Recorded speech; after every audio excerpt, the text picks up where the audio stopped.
শহরের একাধিক মার্কেটে ওজন কারচুপির অভিযোগ উঠে আসছিল। এবার এই অভিযোগ পেয়ে মঙ্গলবার 7 সকালে শহরের একাধিক মার্কেটে হানা দিল জেলা উপভোক্তা বিষয়ক দপ্তরের আধিকারিকরা। বাজেয়াপ্ত করা হলো বেশ কয়েকটি ওজন যন্ত্র। এদিন তারা মালদা শহরের নেতাজি মাছ বাজার, মাংসের বাজারে অভিযান চালায়। অভিযানে বেশ কিছু মেয়াদ উত্তীর্ণ ওজন যন্ত্র বাজেয়াপ্ত করেন আধিকারিকরা। সেই সঙ্গে দু একজনের ওজন যন্ত্রে কারচুপিও হাতে নাতে ধরেন তারা। আর কারচুপি ধরার পরপরই আইন মেনে ওই ব্যবসায়ীদের ফাইন করা হয়, তাদের বিরুদ্ধে নির্দিষ্ট ধারায় কেস রুজু করা হয়। এমনটাই জানালেন জেলা বৈধ পরিমাপ আধিকারিক ও জেলা উপভোক্তা বিষয়ক দপ্তরের আধিকারিকরা।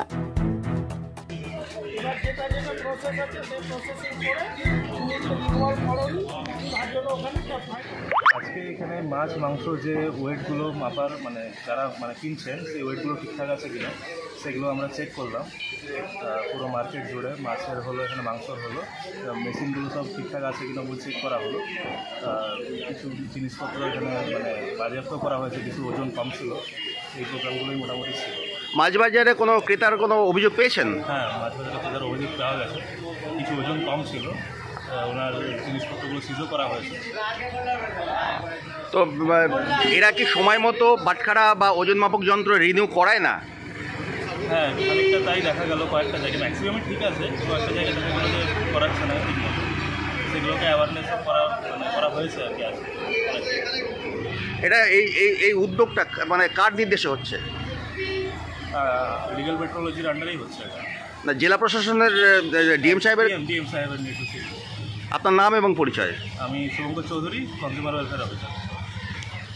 বিভিন্ন বাজারে ক্রেতাদের কিছু কমপ্লেন থেকে থাকে, যেখানে বলা হয় যে শর্ট ডেলিভারি বা কিছু, সেইগুলো মেনলি চেক করার জন্য আমরা এসেছিলাম। তার সঙ্গে কিছু যেগুলো হয়তো ডেট পেরিয়ে গেছে, যেসব ওজন যন্ত্র ইউজ হচ্ছে সেইগুলো যাতে করিয়ে নেয় বা সেগুলো সিজারের জন্যই আসা হয়। কোনো আজকে মাপন যন্ত্র আপনারা কি বাজেয়াপ্ত করলেন? হ্যাঁ, করলাম। একজনের শর্ট ডেলিভারির জন্য আর একটা ডেট পেরিয়ে যাওয়ার জন্য করা হয়েছে। যাদের যন্ত্র আপনার বাজেয়াপ্ত করা হলো তাদের প্রসেসটা কি, অ্যাকচুয়াল কোন প্রসেসে এরা ক্রেতাকে জিনিসপত্রগুলো বিক্রি করতে পারবে? ওনারা সরকারি হারে ফিজ জমা করে রিনিউয়াল করিয়ে ব্যবহার করতে হয়। তো সেটা ওনারা রিনিউয়াল, যার ক্ষেত্রে রিনিউয়াল ডেট পেরিয়ে গেছে তিনি রিনিউয়াল করিয়ে আবার ব্যবহার করবেন বলে একটা ফাইন জমা দিতে হয়। তো সেটা, আর যিনি শর্ট ডেলিভারি দিয়েছেন তেনার ক্ষেত্রে নির্দিষ্ট পেনাল প্রভিশন আছে। ওনার সব কিছু ঠিক ভেরিফাইড করা থাকা সত্ত্বেও উনি অসৎ উপায়ে কিছু কম করছিলেন, সেটা ওনাকে অনিয়ম দেওয়া হয়েছে এবং সেজন্য যারা ওজনে কম দিচ্ছে তাদের বিরুদ্ধে আপনারা ব্যবস্থা কী নেবেন? তাদের বিরুদ্ধে নির্দিষ্ট যে ধারা আছে সেই ধারাতে কেস বুক হয়েছে। আজকে কাউকে কেস দেওয়া হয়েছে? হ্যাঁ, দেওয়া হয়েছে। আপনার নাম এবং পরিচয়? আমার নাম পুলকেশ মাইতি, আমি ডিগ্রি ইন্সপেক্টর, মালদা 1, ইন্সপেক্টর 1। ঠিক আছে।